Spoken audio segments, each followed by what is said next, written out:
you are not running out. I know the evening tells you a different story. I watch you when the house finally goes quiet.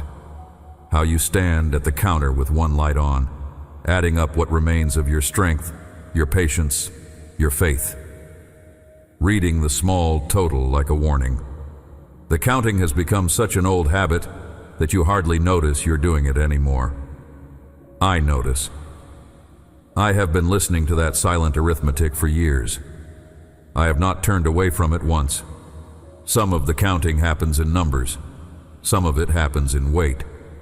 There is the pause at the end of a long day when you measure how much of you was spent and how little came back. There is the way you open the same cupboard twice, not because you forgot what it holds. A part of you keeps checking. You divide your energy the way a careful cook divides flour in a lean month. A portion for this person, a portion for that duty, a thin scraping saved for yourself. And when somebody asks how you are, you answer in the voice of a person who has already done the math and decided not to publish the result. Even in bed, the tally keeps working. You review what was said, what was spent, what was promised. The way a shopkeeper counts the drawer after closing. You measure the person you used to be against the person this year has left standing. The comparison never comes out kind. Then morning arrives. You get up anyway. You carry the whole ledger into another day with a steadiness that nobody around the table recognizes as bravery. I recognize it. I have watched that quiet courage more mornings than you could number. Time gets counted too, quietly. That counting hurts the most. How many good years might be left? How many visits before a distant parent grows too old for the trip? How many chances remain to repair what went stiff between you and someone you love? You never announce these sums. They surface on their own, in the car, in the shower, in the pause after an old photograph. And each time one of them surfaces, you file it away with the rest of the low numbers. One more entry in the ledger of not enough. I was beside you every time it happened. None of it passed unaccompanied. I hear the question underneath all of it too. It was never really about the cupboard, or the calendar, or the lists you keep. It is one small fear wearing many aprons. Will there be enough? Enough of the month. Enough of your health, your courage, your second chances. And beneath even that, asked so quietly you barely admit it exists. Will there be enough of me? You have carried that question into rooms where you smiled the whole way through. Nobody sitting near you guessed. I did not have to guess. Let me name what nobody else has seen. Before you ever count what is left for you, you have already handed the first and best portions away. The largest share of your day goes to people who will never learn what it cost. You serve the fullest plates and keep the smallest one. You answer messages at hours when nobody answers yours. You hold the family calendar, the work deadline, the slow worry over someone you love, all at once, and you call it normal. Then at the end, you sit down with the little that remains of yourself. You study it like an accountant with bad news. That secret bookkeeper in you has never slipped past my attention. Not one evening of it was spent invisibly. There is more that stayed hidden. Your prayers have grown shorter. You felt guilty about the shrinking, as if it measured a failing faith. It measured no such thing. A person who believes the supply is low begins to ration everything, even words to me. You were not drifting, you were rationing. And here is the strangest hidden thing of all. Nobody counts the counter. You keep the totals for an entire household, an entire circle, sometimes an entire workplace. No one has ever sat down to reckon what remains of you. I have. I keep that ledger with more tenderness than you keep any of yours. On the hardest evenings, the numbers stop being numbers. You look at what is left, of the year, of the plans, of the family you started out with, and you do not just see little, you feel little, as if the size of the remainder were the size of your worth, as if a shrinking pile proved a shrinking person. That is the sentence nobody in your house knows you carry. It presses on your chest at the exact hour when no one is awake to contradict it. So let me be the one awake. Let me contradict it. There is a reason you keep the total secret. I have seen that too. Saying the numbers to another person feels like undressing the fear, like admitting that the pantry of you is emptier than the smile suggests. So when help is offered, you soften it away. You say, "We are fine." You take care of the ones who might have taken care of you. Staying the strong one feels safer than being seen at low levels. The cost of all that careful privacy is heavy. You are surrounded and unaccompanied at the same time. Hear me clearly here. Low levels never disqualified anyone from my company. I sit with half-empty people. It is where I am most at home. Trace that sentence back with me and be gentle with yourself while we walk. The rule underneath it, whatever is left over is the beginning of running out, did not fall from heaven. You built it, and you built it in honest weather. Somewhere behind you sits a season when counting was survival. A stretch when the numbers truly did not close, when watching every level was the difference between managing and drowning. The vigilance kept you upright then. I honored it. But seasons end. Rules forget to. The scarcity passed. The accounting stayed. And a rule built for famine, worn daily in ordinary weather, will slowly teach a soul to live braced. Look what the old rule taxes from you now. You can be handed a good day and spend most of it watching. For the moment, the goodness dips. You can sit at a full table and privately calculate how long fullness lasts. Somebody thanks you, loves you, blesses you. And a voice inside is already murmuring that the levels are dropping. The rule never lets a gift finish being a gift. It converts every blessing into inventory before your heart can taste it. I am not scolding you for any of this. I am grieving it with you. I know what it cost you to learn, and what it is costing you to keep. Now hear how I count. I count differently than fear does. Fear takes the measure before the meal, with trembling hands. I take mine after everyone has eaten. In my house, what is left over is not the tale of scarcity. Leftovers can only exist where there was more than enough. When you stare at remainders, you read the beginning of an end. When I look at the same remainders, I read the receipt of a supper that satisfied everybody. Same pile. Opposite testimony. And the distance between those two readings is exactly the distance I intend to walk you across before these words settle. Picture two people in front of the same half jar of flour. The first sees the missing half and starts to brace. It is going. It will not hold. Something must be done. The second sees the present half and remembers. Someone filled this once. Someone has kept filling it. And the level has never yet touched bottom without provision walking in. Same jar. Two entirely different lives. Not because their circumstances differ, because their readings do. Fear reads levels. Faith reads history. And your history with me, if you let it testify, holds a suspicious number of chapters. Chapters in which the little lasted longer than the math said it could. And while we speak of history, count your survivals with me for a moment. Count the seasons that were supposed to finish you and did not. The stretch you swore you could not cross, crossed. The loss that was going to close your heart for good. And yet here you are, still loving, carefully but truly. Every morning you rose after a day that had emptied you. Somebody had refilled enough of you to rise. You have been outliving your own totals for years, dear one. That is not luck holding the seams. That is a supply whose bottom you have never been shown. My word has kept a story about all this.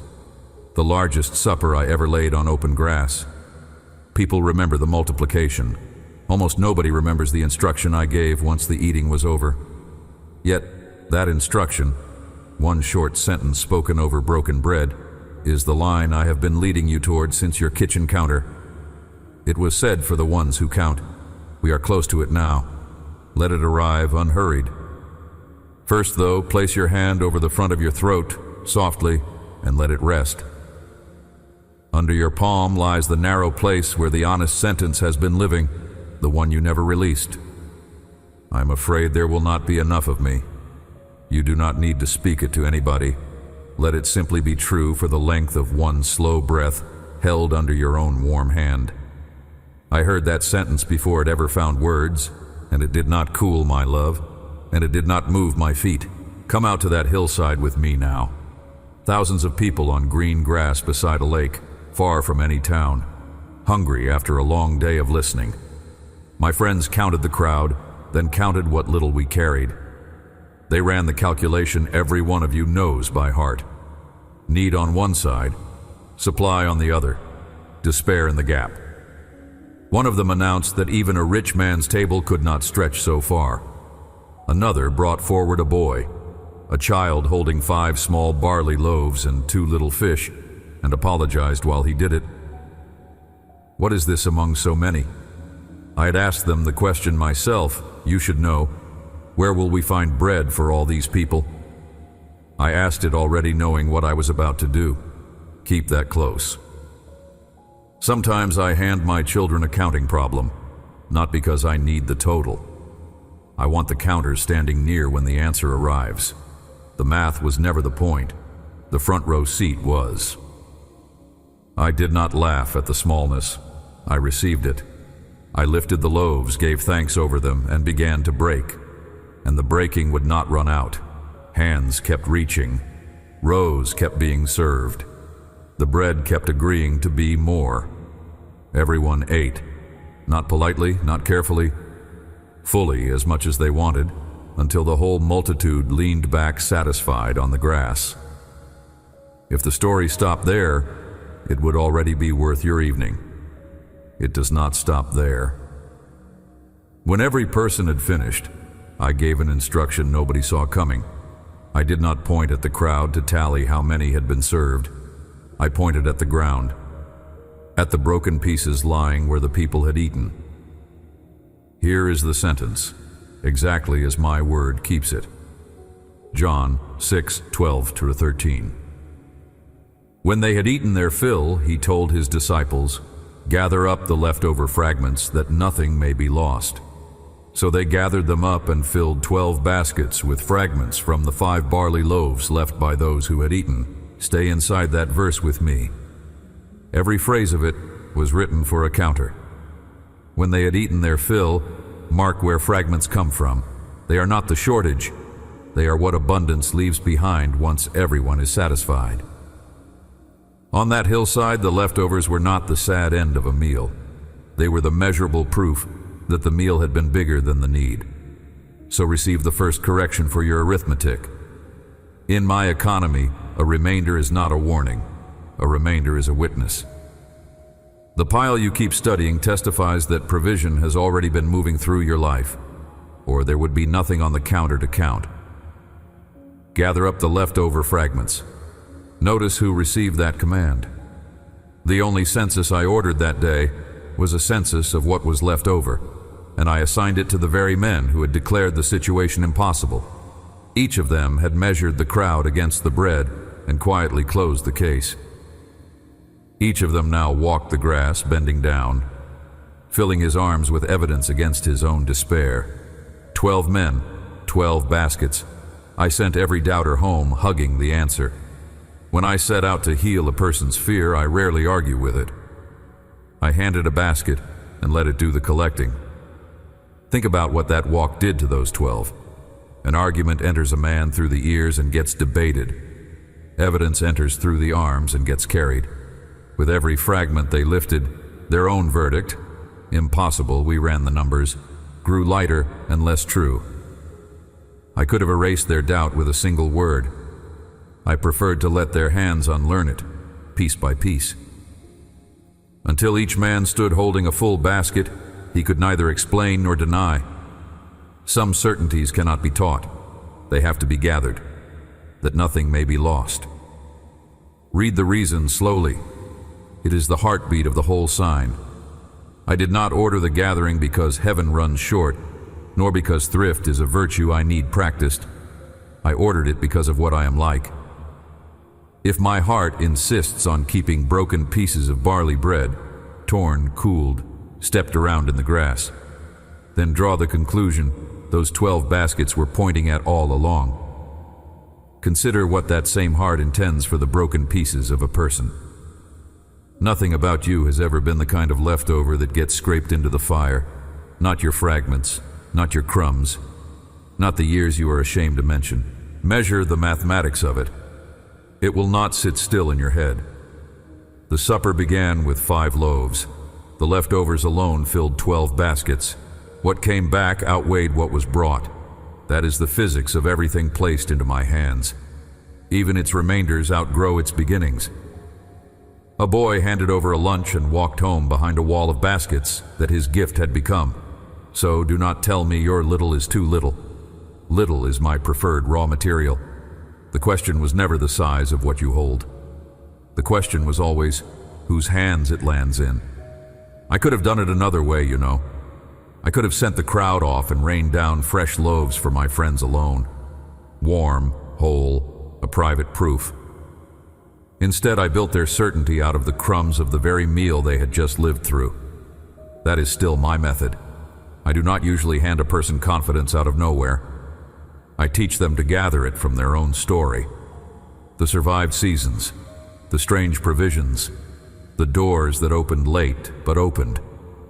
Your assurance for the next stretch is already lying in pieces across your past. Gathering is how you pick it up. Now carry the hillside back to your counter, back to the small pile you study once the house goes still, the count you were running when these words found you, the little left of the month, of your energy, of your nerve. I will not take the habit from you. It is too old and too honest to argue with. But I am changing what the total testifies. You have been counting remainders and hearing a countdown. Count again with me slowly, and hear a testimony instead. Everyone got fed. Something is still here. And the one who did the multiplying has given standing orders that none of yours be thrown away. Maybe you have spent years feeling less like the fed crowd and more like the fragment, the piece that broke off, the piece left on the grass while everybody else moved along. If that is your story, give me one word in the comments. Gathered. Write it slowly, the way a rescued piece is laid into a basket, and let it stand as the opening line of a new kind of counting. Because that is your place in this story. You are not the shortage. You were never the shortage. The seasons you wrote off as ruined, the year that broke apart in your hands, the calling that stalled, the younger self that a hard stretch tore into strips. None of it is refuse to me. You have been treating yourself like a crumb and treating crumbs like garbage. I do neither. I bend down for fragments. It is among the oldest habits of my love. I have no intention of outgrowing it. And if your deepest ache is the fear of being the one left over, the child who came second in a parent's attention, the friend kept for emergencies, the worker passed by when names were called, then look once more at what happened on that grass. The crowd was estimated 5,000, give or take. Nobody recorded who they were, but the fragments were counted piece by piece into baskets, carefully on my instruction. Estimation is for multitudes. Counting is for treasures. The world may have filed you among the extras. I have been counting you among the kept. Whoever you are inside this, the gathering has your measurements. The one who raised everybody and now sits in a house gone quiet. Your pouring out was itemized, not evaporated. There is a woman who starts over so often she jokes about it. Her restarts are not scattered drafts to me. They are collected chapters. The man who works and cannot tell anymore whether any of it matters. It matters. And I am the one keeping account. The grieving one, too. The love you still feel for somebody you can no longer call has a home. I am keeping it warm. None of these pieces lies beyond my reach. None will be left in the grass. In my house, what is handed down is not embarrassing. Families who have loved long enough know this already. The most treasured things at their table are usually the passed-along ones. The recipe with a missing step, the chipped dish nobody will replace, the blessing still said in a grandfather's wording. Leftovers, all of it, by the world's accounting. Heirlooms, all of it, by mine. You come to me exactly like that, carried through mercy after mercy, chipped and kept, and more precious for having survived. What remains of you after the hard years is not the lesser you. It is the heirloom, and the gathering reaches further than the visible. The prayers you assume dissolved because the answer has not appeared. Collected, every syllable, kept where nothing spills. The kindness you poured into people who moved on without a word. It did not soak into the ground and vanish. I keep what love does, even when people will not. The faith you are half ashamed of, small as a crust. I have multiplied smaller. You have just heard me do it. What you gave in secret did not fall outside the baskets. What you endured without witnesses did not go unwitnessed. Your pieces have been picked up all along. You simply could not see the hands. Even your tears have not been falling into nowhere. What the world lets evaporate, I bottle. Somewhere in my keeping, there is an accounting of every hidden cry you decided not to show anybody, itemized with a tenderness no bookkeeper on earth would understand. You thought the weeping was waste. It was entrusting. Nothing squeezed out of a praying heart rolls off my table and disappears. When I say I gather, I do not only mean bread. Do not fence off the years either. The ones you call lost to the wrong turn, the wrong silence, the long detour. I am not able to waste what is placed in my hands. That includes seasons. Inside those years, you were being made into the person who can hold what I am handing you now. The patience you did not have before, the mercy you could not feel yet, the depth that only grows in low places. I will not promise to return the years the way they were. That was never the shape of my redeeming. I promise something better. Nothing in them will be wasted. Even the detour will be found carrying bread. This was not even the first table where my arithmetic bewildered a servant. Long before that hillside, in a hungry season, a man stood holding 20 small loaves in front of 100 men. He asked me, in effect, how such a little could possibly stretch. Set it down and serve, I told him, for they will eat and have some left over. They ate. Some was left over. Write it across both testaments because it is a signature of mine. I do not provide barely. Where I feed, something remains. To the fear about what comes next, I answer as I once answered, through a prisoner who had known both plenty and hunger. Your needs are being measured against my riches, not against your remainders. I will not hand you a date, an amount, or a guarantee about one particular door. I never signed promises of that shape, and the voices that sign them are not mine. What I have signed runs deeper. You will be carried. You will be kept. The supply that fed a multitude out of a child's lunch is the same supply assigned to your soul. No errand I have ever sent it on has come back empty. Somewhere in your body the old bracing is still holding its post, so let the body answer before the mind does. Breathe out, slowly, and let the out-breath last longer than the in-breath that fed it. Keep letting it leave, past the point where you usually cut it short. A person who is running out holds everything in. A person who is being kept can afford to let the air go all the way down. Once more, unhurried. That longer exhale is a small confession, made without words, that the supply was never yours to maintain. Before we finish, I want to leave one small picture in your hands. In many houses there used to be a tin on the counter where the ends of every loaf went. Somebody's grandmother kept it.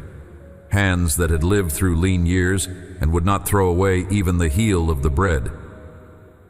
The younger ones smiled about it, then kept the tin after she was gone. Parting with it felt like parting with her. That tin was never about bread. It was the testimony of a person who had learned the hard way that fragments are holy. I keep something like it, and what I refuse to throw away is you. Every stale, broken, day-old piece of your story you were certain had no use left in it. There is one more floor beneath this sign. It is the deepest one. Not long after that supper, I named myself the bread of life. Then I let myself be broken, torn like the loaves, handed out to hands that had not earned the portion, so that the gathering could reach every last piece of every last child, including the pieces of you that you gave up on years ago. The cross is how far I was willing to bend toward the grass. When I tell you that what is mine will not be lost, I am not offering a comforting thought. I am quoting a price I already paid in full. Notice, before we close, what I did with my friend's habit of counting. I did not shame it, and I did not remove it. I re-aimed it. The same men who had tallied a crowd into a verdict of impossible spent that evening tallying baskets. Counting itself was never your enemy, child. It is a tool. It points wherever fear or faith aims it. Aimed at the gap, it produces dread. Aimed at the gathering, the identical skill produces gratitude. You are not required to become a different person by morning. You are invited to aim the person you already are at a different pile. So let me set one small practice into your week. Take it only if it helps. When the day closes and the old arithmetic starts on its own, let it run. It is too old to argue with. Just make it finish the page. After you count what was spent, count one thing that was gathered. A conversation that turned kind at the last minute. A prayer that actually made it out of you. 1 hour in which the fear sat down and stayed quiet. One item is enough. The first evenings it may feel mechanical, like writing with your other hand. Keep the line anyway. An evening will come, quietly, the way most of my work comes. When you catch yourself looking first for what was gathered, before you ever glance at what is gone. That evening you will understand the baskets from the inside, and when the old fear visits again, it will. Habits this old do not leave in a single evening. You do not need to meet it with clenched hands. Just return to the picture, the grass, the satisfied crowd, the 12 baskets standing in a row at the end of the day, fuller than the beginning ever was. Touch your throat again if it helps. Right where the honest sentence used to hide, and notice how much lighter that place already feels. The sentence is being rewritten in you even now. There was enough, there is enough, and what remains is loved, is gather the whole of it now, the way the fragments were gathered before dark. A hillside of people fed from a handful. A boy who went home lighter than he came and richer than he dreamed. 12 men who had said impossible, carrying 12 baskets of proof back down the slope. And the broken pieces, the part of the story shaped most like you, not swept away when the crowd left. Wanted, counted, carried. That is what I do with what remains of a person. When you cannot see any multiplication from where you stand, I am still bending over the grass of your life. My instruction has not changed since that supper. Gather it all. Let none of this child be wasted. Let the counting rest for now. The house can stay quiet a while longer, one light on, no verdict pending. You are not the closing scene of a running out story. You are the gathered evidence of a generous one. Sleep when sleep comes, work when work comes, love the people in front of you. And when the old fear reaches for the calculator, remember the grass, remember the baskets, and remember whose hand refuses to lose you. Amen. The message can end here, but the baskets stay open. One question before you go: which piece of your life did you write off as wasted too soon? A season, a talent, a love, a year you cannot get back? Tell me about it in the comments, in your own words. A short line is enough. I read what gets gathered down there. And if a name drifted through you while you listened, somebody doing their own quiet counting at midnight, let this message reach them too. Their fragments are wanted just as much as yours.